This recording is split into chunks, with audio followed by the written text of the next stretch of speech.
Hello friends, आज हम एक ऐसे टॉपिक पर बात करने वाले हैं जिसको देखकर आप सरप्राइज्ड हो जाएंगे। माइक्रोस्कोप क्रिएचर्स हैं या स्पंजेस। क्या आप जानते हैं एक छोटा प्रोटोजोआ इंसान को मलेरिया हो सकता है। स्पंजेस पानी फिल्टर करके अपना खाना पकड़ते हैं, एक नेचुरल वाटर फिल्टर की तरह। चिल कीजिए, आज सब सीखेंगे एकदम इंटरेस्टिंग तरीके से। मुझे याद है जब मैंने स्कूल में माइक्रोस्कोप से अमीबा देखा था। एक ही सेल में इतना ज़्यादा काम, अजीब सी शेप्स थी।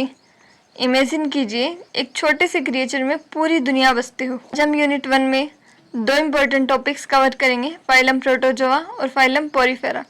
दोनों ही बहुत हाई यील्डिंग टॉपिक्स हैं और मैं आपको बताने वाली हूँ कि कैसे आप एग्जाम्स में ज़बरदस्त यूज़ कर सकते हैं इन टॉपिक्स का। तो let's get started. So friends, protozoa unicellular और यूकैरियोटिक हेटेरोट्रोफ्स हैं। मतलब इसके अंदर एक ही सेल होगा और वो सारा काम करेगा।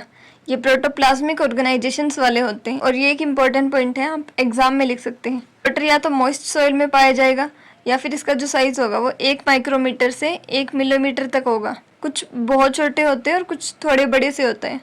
इनका जो बॉडी कवर है वो पेलिकल का होगा।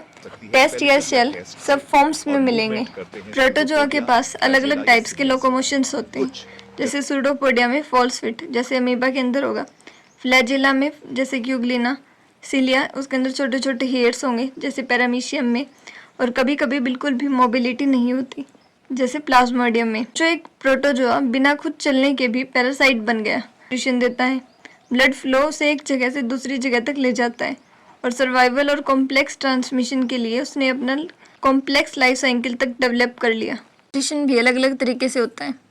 होलोजोइक पूरे पार्टिकल्स को इंजेस्ट करना, सेप्रोजोइक यानी कि डिजोल्व फूड, या पैरासिटिक यानी कि होस्ट के खून से होली खेलना। रेस्पिरेशन डिफ्यूजन से होती है। फ्रेश वाटर वाले प्रोटोजन्स कॉन्ट्रेक्टाइल वैक्यूल से एक्सक्रीट करते हैं, नहीं तो डिफ्यूजन से निकाल देते हैं। रिप्रोडक्शन मेनली एसेक्सुअल होता है जिसमें बाइनरी फ्यूजन होती है, लेकिन कुछ में सेक्सुअल फॉर्म्स भी देखने को मिलती हैं जैसे कि कंजुगेशन वाले पैरामीशियम में। और जब मुश्किल टाइम हो तो प्रोटोजोन्स बन जाते हैं सिस्ट फॉर्म में एनसिस्टमेंट के लिए। ये बहुत इंपॉर्टेंट पॉइंट्स हैं प्रोटोजोन्स के बारे में। Let's proceed towards classification of protozoans. There are having 5 classes. The very first is Mastigophora. Flagella से चलने वाले प्रोटोजोन्स। इसके अंदर एग्जाम्पल रहेंगे यूग्लिना, ट्राइपोसोमा, ट्राइकोमोनास, या ग्राइडेरिया। नेक्स्ट इज सार्कोडिना, जिसके अंदर सूडोपोडिया से चलने वाले ही होंगे ये भी, जैसे अमीबा प्रोस्टेस और एंटमीबा हिस्टोलिका। इनका सूडोपोडिया शेप चेंज करता रहता है। नेक्स्ट इज स्पोरोजोआ, जो कि स्पोर बनाते हैं, और सब पैरासाइट्स इसके अंदर आ जाएंगे। इसमें कोई लोकोमोटरी स्ट्रक्चर नहीं होता, मतलब इसके अंदर ना फ्लैजेला, सीलिया और सूडोपोडिया प्रेजेंट होगा। प्लाज्मोडियम और टॉक्सोप्लाज्मा इसमें ही आएंगे। और स्पोरोजोआ के लिए आप याद रख सकते हैं कि no locomotion, it is always parasitic. Next is Ciliata. Cilia से मूव करते हैं ये, और इसके अंदर होती है न्यूक्लियर डाइमॉर्फिज्म। 2 तरह के, या तो मैक्रो या फिर माइक्रो न्यूक्लियस मिलेंगे, जैसे कि पैरामीशियम में होते हैं। Paramecium is important for exams. Next class और लास्ट क्लास है सुक्टेरिया। सिलेटेड लार्वा होगा इसके अंदर, लेकिन एडल्ट स्टेज में सेसाइल यानी कि टेंटिकल्स वाले हो जाएंगे। मोस्टली वाटर में तोड़े हुए चीज़ें कंज्यूम करते रहते हैं।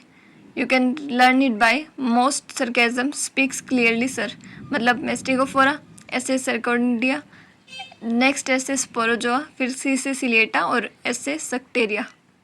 बात करते हैं प्लाज्मोडियम की। ये मलेरिया का बेसिकली कारण होता है और इसकी मेडिकल फील्ड में भी इसीलिए बहुत इंपॉर्टेंट रोल प्ले करता है। इसकी टेक्सोनॉमी देखें तो इसका किंगडम होगा प्रोटिस्टा, फाइलम प्रोटोजोआ, सब फाइलम स्पोरोजोआ, जीनस इसका जैसे कि प्लाज्मोडियम ही रहेगा, और इसके कुछ इंपॉर्टेंट स्पीशीज़ होंगी जैसे प्लाज्मोडियम वाइवेक्स, वेल्कीपेरम, मलेरिया, ओवेले।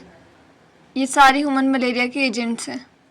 अगर मेडिकल इंपॉर्टेंस की बात करें तो प्लाज्मोडियम ह्यूमन्स और फीमेल एनाफ्लीज मॉस्किटो का सबसे फेमस लव स्टोरी कहला सकते हैं आप, क्योंकि इसके अंदर 2 होस्ट की लाइफ साइकिल चलती है। ह्यूमन्स में साइंचिक जो कि सेक्सुअल साइकिल होता है, और मॉस्किटो में स्पोरोजोइक जो कि सेक्सुअल लाइफ साइकिल दिखाता है।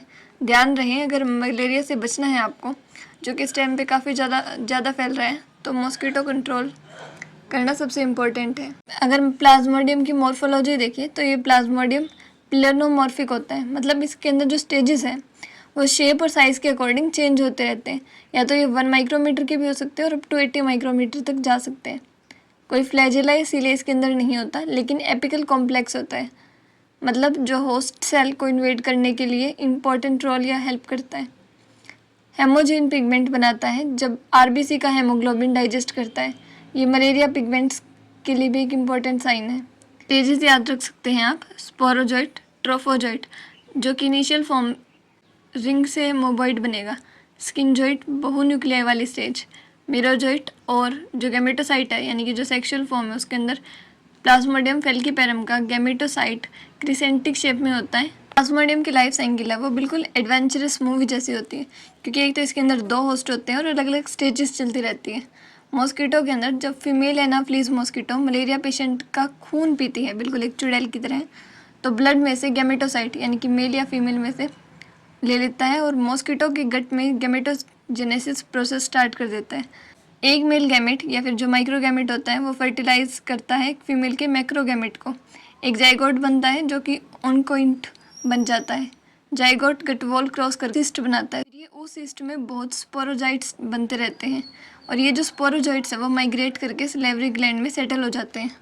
मच्छर ने मच्छर को नहीं छोड़ा, हम तो फिर भी इंसान है। तो हमारे अंदर क्या होता है कि इन्फेक्टेड मॉस्किटो जब नेक्स्ट इंसान को काटेगा तो ये स्पोरोजोइट्स ब्लड में डाल देती है। ये स्पोरोजोइट्स लिवर सेल में चले जाते हैं। उसके बाद में लिवर में स्पोरोजोइट्स सिंक्चोइड बनाते हैं। फिर यहाँ से बहुत सारे मीरोजोइट्स ब्लड सेल में रिलीज होती है और ये मीरोजोइट्स आरबीसी इन्वेड करता है। आरबीसी में जाके रिंग फॉर्म बनाता है यानी कि यंग ट्रोफोजोइट बनाता है। फिर अमोबॉइड ट्रोफोजोइट और उसके बाद में सिंक्जोइट यानी कि मल्टीपल न्यूक्लियाई बन जाती है। आरबीसी सिंक्जोइट फाड़ कर नई मीरोजोइट्स रखते हैं और फिर इसे फेंक देते हैं। कुछ आरबीसी सिंक्जोइट्स गैमेटोसाइट्स बनाते हैं और ये मेल और फीमेल और फिर सर्कुलेट करते रहते हैं ब्लड के अंदर ही।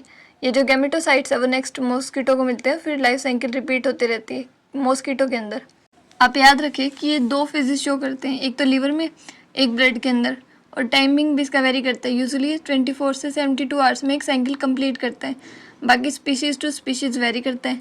जैसे कि हम प्लाज्मोडियम वाइवेक्स और ओवेले को देखें तो वो लिवर में डोरमेंट फॉर्म भी बना लेते हैं, इसलिए रिप्लेस होता रहता है। तो याद रखिए कि जो स्पोरोजोइट था उस टाइम पे लिवर में एंट्री हुई थी और मीरोजाइट के टाइम पे आरबीसी इन्फेक्शन हुआ था। तो गैमेटोसिस्ट जो है वो ब्लड के अंदर पिक्ट कर लेगा मॉस्किटो। अगर एग्जाम में फेजेस पूछ रखी हो तो इन टर्म्स को लिख दीजिएगा, क्योंकि कुछ की पॉइंट्स होते हैं जिसको देखकर आपको मार्क्स दिए जाते हैं। एग्जैक्टली मॉस्किटो के अंदर जो चल रहा था वो सेक्सुअल फॉर्म था और जो ह्यूमंस के अंदर था वो एसेक्सुअल होगा। So that's all for today. Porifera we will going to cover in next lecture. Thank you very much for your valuable time. If you are having any query, suggestion, just mention it in the comment box.